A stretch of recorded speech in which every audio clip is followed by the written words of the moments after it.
Testament de Joseph concernant la retenue et la vertu. Au moment de mourir, Joseph appela ses fils et ses frères et leur dit : « Mes frères et mes enfants, écoutez Joseph, le bien-aimé d'Israël. Écoutez mes fils, votre père. J'ai vu dans ma vie l'envie et la mort, mais je ne me suis pas égaré. J'ai persévéré dans la vérité du Seigneur. Mes frères m'ont haï, mais le Seigneur m'a aimé. Ils voulaient me faire mourir, mais le Dieu de mes pères m'a gardé. Ils m'ont jeté et abandonné dans une fosse, et le Très-Haut m'a fait remonter. J'ai été vendu comme esclave, et le Seigneur de tous m'a libéré. J'ai été emmené en captivité, et sa main puissante m'a secouru. J'avais faim, et le Seigneur lui-même m'a nourri. J'étais seul, et Dieu m'a consolé. J'ai été malade, et le Seigneur m'a visité. J'ai été en prison, et mon Dieu m'a fait grâce. J'étais enchaîné, et il m'a libéré. On m'a calomnié, et il a plaidé ma cause. Les Égyptiens m'ont calomnié, et il m'a délivré. Mes compagnons d'esclavage m'ont envié, et il m'a élevé. J'ai lutté contre une femme impudique qui me poussait à transgresser avec elle. Mais le Dieu d'Israël, mon Père, m'a délivré de la flamme ardente. J'ai été jeté en prison, j'ai été battu. On s'est moqué de moi. Mais le Seigneur m'a accordé de trouver grâce aux yeux du gardien de prison. Car le Seigneur n'abandonne pas ceux qui le craignent, ni dans les ténèbres, ni dans les liens, ni dans les tribulations, ni dans les besoins terrestres. Car Dieu ne peut être humilié comme un homme. Il n'a pas peur comme un fils d'homme. Il n'est pas effrayé comme un enfant de la terre. Mais dans toutes ces choses, il protège. Il console de diverses manières. Il s'éloigne un peu pour éprouver le penchant de l'âme. Dans 10 tentations, il m'a montré ce qui était approuvé, et dans toutes, j'ai enduré. Car l'endurance est un charme puissant, et la patience donne beaucoup de bien. Combien de fois l'Égyptienne m'a-t-elle menacé de mort? Combien de fois m'a-t-elle livré au châtiment, pour me rappeler ensuite et me menacer? Et comme je ne voulais pas lui tenir compagnie, elle m'a dit : « Tu seras mon Seigneur, et Seigneur sur tout ce qui est dans ma maison, si tu te donnes à moi, et tu seras comme notre maître. » Mais je me souvins des paroles de mon Père, et allant dans ma chambre, je pleurais et priais le Seigneur. Et j'ai jeûné pendant ces 7 années, et j'ai paru aux Égyptiens comme quelqu'un qui vit délicatement. Car ceux qui jeûnent pour l'amour de Dieu reçoivent la beauté du visage. Et si mon maître était absent de la maison, je ne buvais pas de vin. Et pendant 3 jours, je ne prenais pas ma nourriture, mais la donnais aux pauvres et aux malades. Je cherchais le Seigneur tôt le matin et pleurais sur l'Égyptienne de Memphis, car elle ne cessait de m'importuner, et même la nuit, elle venait me voir sous prétexte de me rendre visite. Et comme elle n'avait pas d'enfant mâle, elle prétendait me considérer comme un fils. J'ai donc prié le Seigneur, et elle a donné naissance à un enfant mâle. Pendant quelque temps, elle m'embrassa comme un fils, et je ne compris que plus tard qu'elle cherchait en fait à m'entraîner dans la fornication. Quand je m'en aperçus, j'eus un chagrin mortel. Et quand elle fut sortie, je revins à moi, et je me lamentai sur elle pendant plusieurs jours, parce que je connaissais sa ruse et sa tromperie. Je lui ai annoncé les paroles du Très-Haut, si par hasard elle voulait se détourner de sa mauvaise conduite. Souvent, elle me flattait avec des mots, me qualifiant de saint homme, et dans son discours, elle faisait l'éloge de ma chasteté devant son mari, tout en cherchant à me piéger quand nous étions seuls. Car elle me louait ouvertement comme chaste, et en secret elle me disait « Ne crains pas mon mari, car il est persuadé de ta chasteté. » Et même si quelqu'un lui parlait de nous, il ne le croirait pas.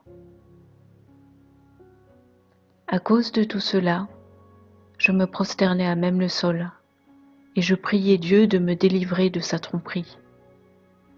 Et comme elle n'avait rien obtenu, elle revint me voir sous prétexte de s'instruire pour apprendre la parole de Dieu. Et elle me dit « Si tu veux que je quitte mes idoles, couche avec moi, et je persuaderai mon mari de quitter ses idoles, et nous marcherons dans la loi de ton Seigneur. » Je lui ai répondu « Le Seigneur ne veut pas que ceux qui le vénèrent soient dans l'impureté, et il ne prend pas plaisir à ceux qui commettent l'adultère, mais à ceux qui s'approchent de lui avec un cœur pur et des lèvres non souillées. » Mais elle se taisait, désireuse d'accomplir son mauvais désir. Et je me livrais encore davantage au jeûne et à la prière, afin que le Seigneur me délivre d'elle. Une autre fois, elle me dit « Si tu ne commets pas l'adultère, je tuerai mon mari par empoisonnement, et je te prendrai pour époux. »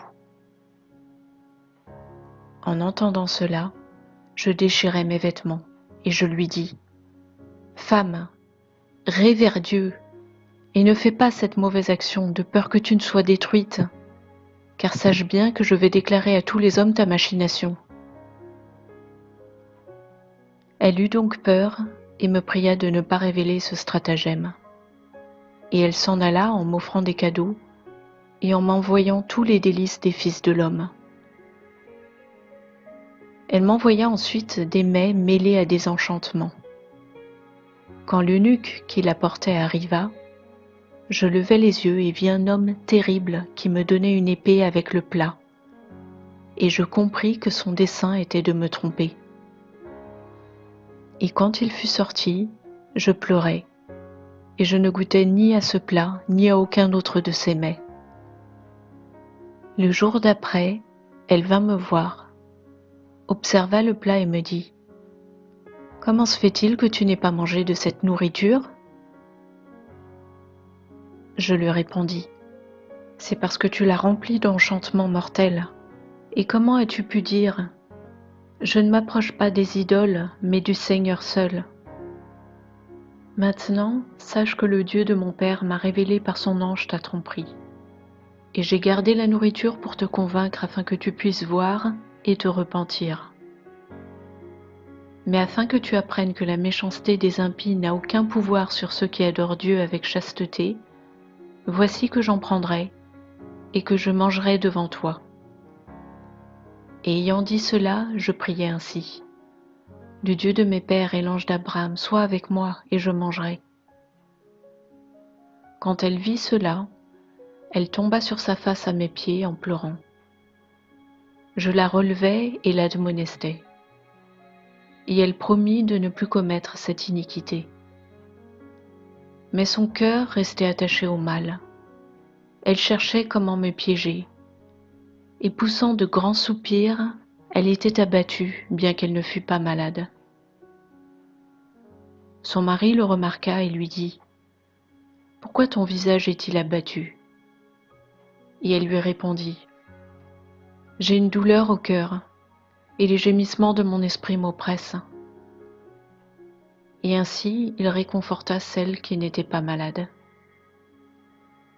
Un jour, tandis que son mari était de nouveau absent, elle saisit l'occasion et se précipita vers moi en disant « Je vais me pendre ou me jeter du haut d'un rocher si tu ne veux pas coucher avec moi. » Quand je vis que l'esprit de Béliar la troublait, je priai le Seigneur et lui dis « Pourquoi, malheureuse femme, es-tu troublée, perturbée, aveugle au péché ? Souviens-toi que si tu te tues, La concubine de ton mari, ta rivale, battra tes enfants et fera disparaître ton souvenir de la terre. » Et elle me répondit, « Voici donc que tu m'aimes. Cela me suffit que tu tiennes à ma vie et à mes enfants. J'ai donc espoir de satisfaire mon désir. » Elle ne comprit pas que je parlais ainsi à cause de Dieu, non à cause d'elle. Car si un homme est tombé dans la passion d'un mauvais désir et en est devenu esclave, comme elle l'était, tout ce qu'il entend de bon à propos de cette passion, il le reçoit en vue de son mauvais désir. Mes enfants, sachez que dès la 6e heure du jour, au moment où elle me quitta, je m'agenouillai devant le Seigneur, et je restai ainsi en prière tout le jour, et continuai toute la nuit, jusqu'à l'aurore le lendemain. Je restai éveillé, priant avec larmes, pour être libéré de l'Égyptienne. Quand je me suis finalement redressé de ma prière, elle vint me trouver et saisit mon vêtement pour m'attirer à elle et me forcer à entrer en contact avec elle. Devant cette folie, je m'enfuis en lui abandonnant mon vêtement entre les mains. Elle m'accusa alors en mentant à son mari égyptien, et il me jeta de sa maison à la prison. Le lendemain, il me flagella et m'envoya dans la prison de Pharaon.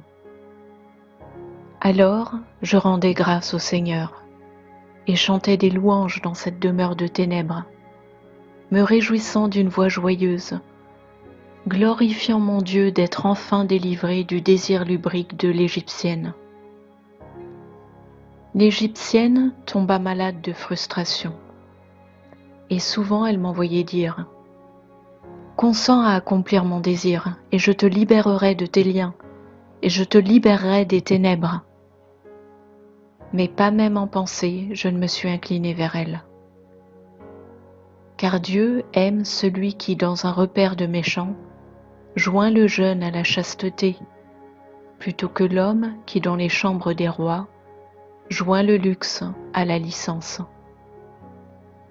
Et si un homme vit dans la chasteté et aspire ainsi à la gloire, et si le Très-Haut sait que cela est convenable pour lui, il lui accordera cela, comme il l'a fait pour moi. Combien de fois descendit-elle vers moi à des heures indues, et elle écoutait ma voix pendant que je priais, et quand j'entendais ses gémissements, je me taisais. Quand j'étais dans sa maison, souvent elle dénudait ses bras, ses jambes et sa poitrine pour que je couche avec elle. Car elle était très belle, magnifiquement parée pour me séduire. Mais le Seigneur m'a préservé de ses artifices. Vous voyez donc, mes enfants, combien la patience est efficace et la prière avec le jeûne. Ainsi, vous aussi, si vous poursuivez la chasteté et la pureté avec patience et prière, avec le jeûne dans l'humilité du cœur, le Seigneur habitera au milieu de vous, car il aime la chasteté. Et là où habite le Très-Haut, même si l'envie, l'esclavage ou la calomnie frappe un homme, le Seigneur qui demeure en lui à cause de sa chasteté, non seulement le délivre du mal, mais encore l'élève comme il a fait pour moi. Car l'homme peut être élevé de diverses manières, soit en acte, soit en parole, soit en pensée. Mes frères savaient combien mon père m'aimait, et cependant, je ne m'élevai pas en pensée. Bien que je fusse un enfant, j'avais dans mon cœur la crainte de Dieu, car je savais que toute chose passerait. Je ne me suis pas élevé contre eux avec une mauvaise intention, mais j'ai honoré mes frères, et par respect pour eux, même lorsque j'étais vendu, je me suis abstenu de dire aux Ismaélites que j'étais un fils de Jacob, un grand homme et un puissant. Faites de même, mes enfants. Ayez devant les yeux la crainte de Dieu dans toutes vos œuvres, et honorez vos frères. Car quiconque pratique la loi du Seigneur sera aimé de lui. Lorsque j'arrivai chez les Indocolpites avec les Ismaélites, ils m'interrogèrent, disant : « Es-tu un esclave ? » Je répondis que j'étais un esclave né à la maison, afin de ne pas faire honte à mes frères. Et le plus âgé d'entre eux me dit : « Tu n'es pas un esclave, car ton apparence même le montre clairement. » Mais je persistais à dire que j'étais leur esclave. Lorsque nous arrivâmes en Égypte, ils se disputèrent à mon sujet, pour savoir lequel d'entre eux devait m'acheter et me prendre. C'est pourquoi il a paru bon à tous que je reste en Égypte avec un marchand de leur commerce, jusqu'à ce qu'ils reviennent avec des marchandises. Le Seigneur m'accorda sa faveur aux yeux du marchand, qui me confia sa maison. Et Dieu le bénit par mon moyen, en l'augmentant en or et en argent, et en domestique. Et je restai avec lui 3 mois et 5 jours.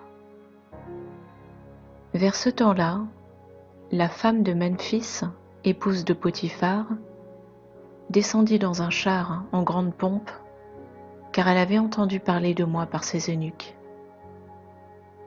Elle raconta à son mari que le marchand s'était enrichi par l'intermédiaire d'un jeune Hébreu, et la rumeur était qu'il avait été enlevé au pays de Canaan.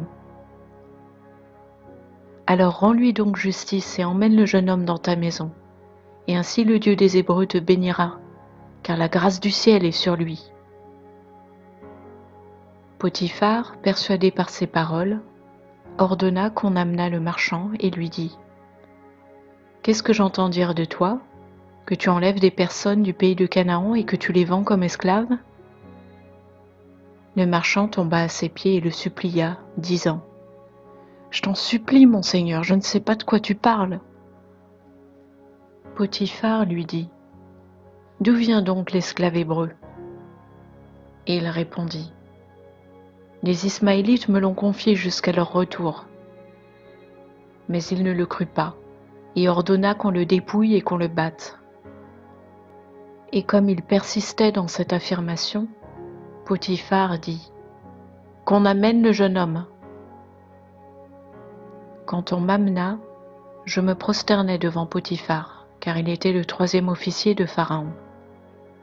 Il me prit à part et me dit : « Es-tu esclave ou libre ? » Et je répondis : « Esclave. » Il me dit : « Esclave ? De qui ? » Je répondis : « Des Ismaélites. » Et il dit : « Comment es-tu devenu leur esclave ? » Je répondis : « Ils m'ont acheté du pays de Canaan. » Il me dit : « En vérité, tu mens. » Et il ordonna que je sois dépouillé et battu. Or sa femme me vit par la fenêtre pendant qu'on me battait, car sa maison était proche.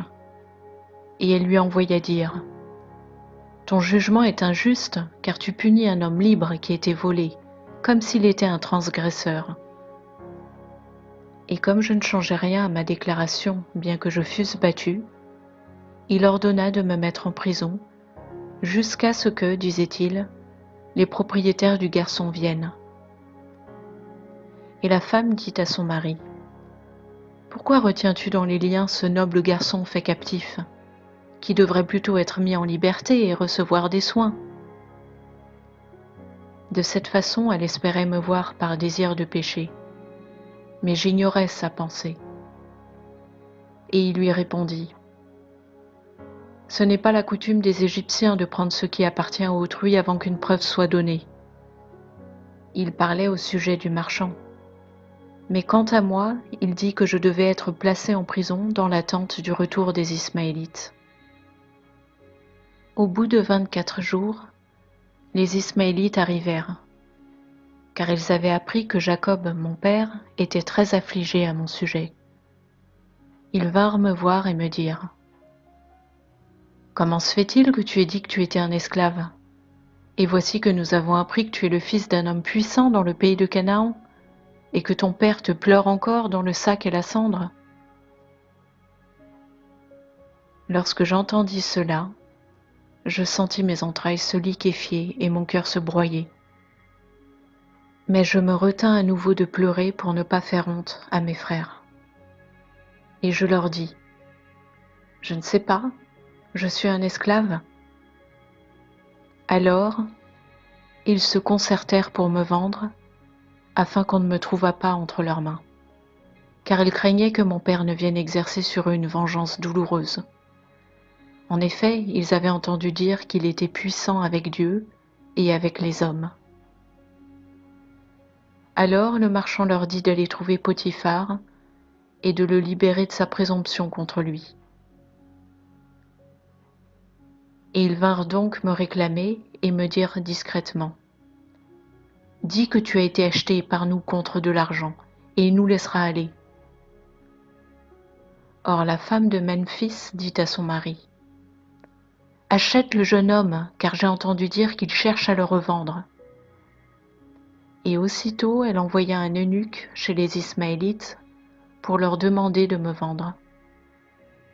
Mais comme l'eunuque ne voulait pas faire affaire avec eux et m'acheter à leur prix, il revint en disant à sa maîtresse qu'il réclamait un grand prix pour leurs esclaves.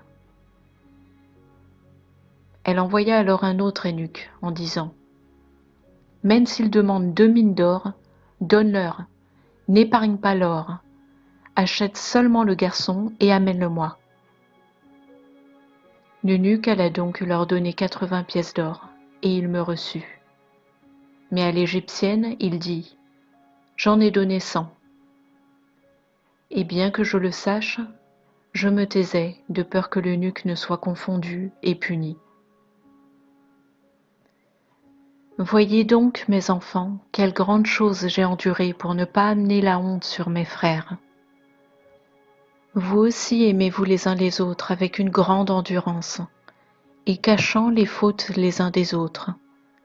Car Dieu trouve plaisir dans l'unité des frères et la disposition d'un cœur résolu à l'amour. C'est pourquoi, quand mes frères arrivèrent en Égypte, je leur remis leur argent sans rien leur reprocher, et même je les réconfortai. Je les aimais plus encore après la mort de Jacob, et pour toutes les choses qu'il commanda, j'en faisais plus encore, et ils s'émerveillèrent. Je ne pouvais pas supporter qu'ils s'affligent pour la moindre chose, et je leur donnais tout ce que j'avais à ma disposition. Leurs enfants étaient mes enfants, et mes enfants étaient comme leurs serviteurs. Leur vie était ma vie. Toute leur souffrance était ma souffrance, et chacune de leurs maladies était mon infirmité. Ma terre était leur terre, mon conseil leur conseil. Je ne m'enflais pas d'arrogance parmi eux du fait de ma gloire terrestre, mais j'étais parmi eux comme l'un des plus petits. Si donc vous aussi vous marchez dans les commandements du Seigneur, mes enfants, il vous élèvera et vous bénira de bonnes choses pour les siècles des siècles.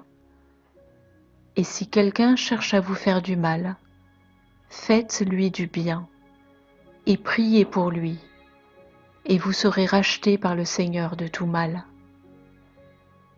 Car comme vous savez, dans mon humilité et ma longanimité, j'ai pris pour femme Asénète, servante du prêtre d'Héliopolis.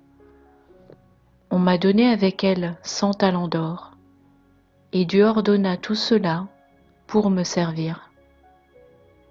Il me donna aussi la beauté comme une fleur, au-delà des belles d'Israël, et il me conserva jusqu'à la vieillesse dans la force et dans la beauté, parce que j'étais semblable en toutes choses à Jacob.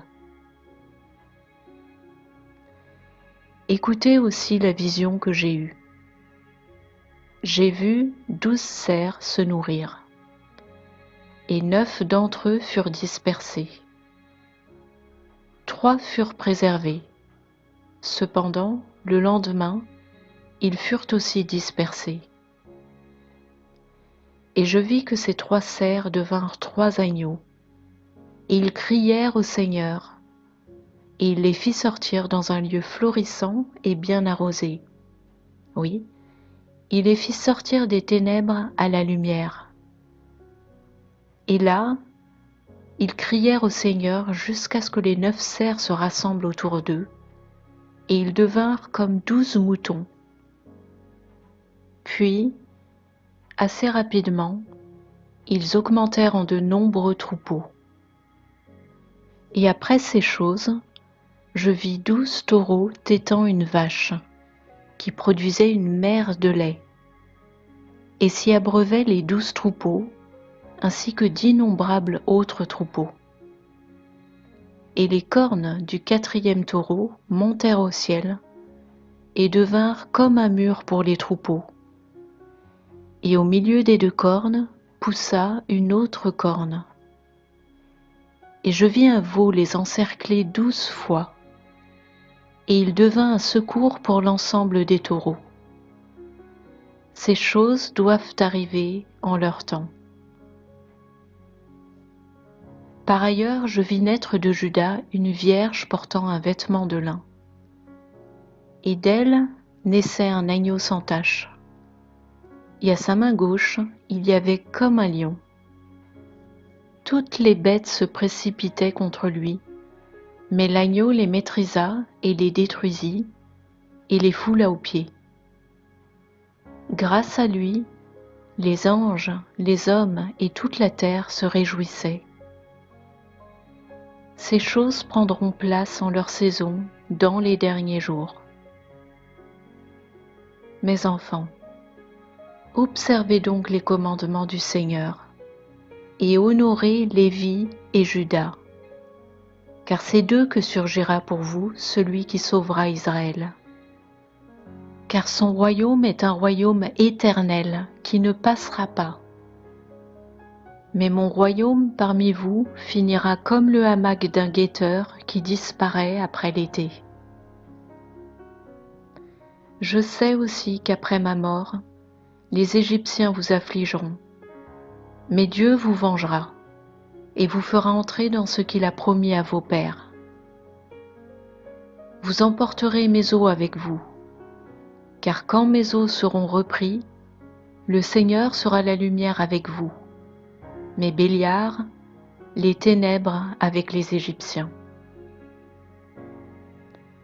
Vous prendrez les restes d'Aséneth, votre mère, et vous les enterrerez près de ma mère, Rachel. Après avoir dit ces choses, Joseph étendit ses pieds et mourut dans une bonne vieillesse, à ses 110 ans. Tout Israël et toute l'Égypte le pleurèrent dans un grand deuil, car Joseph était avec les Égyptiens comme avec ses proches, leur témoignant une grande bienveillance et les aidant dans tout travail, conseil et affaires. Quand les enfants d'Israël sortirent d'Égypte, ils prirent avec eux les ossements de Joseph et ils l'enterrèrent à Hébron avec ses pères.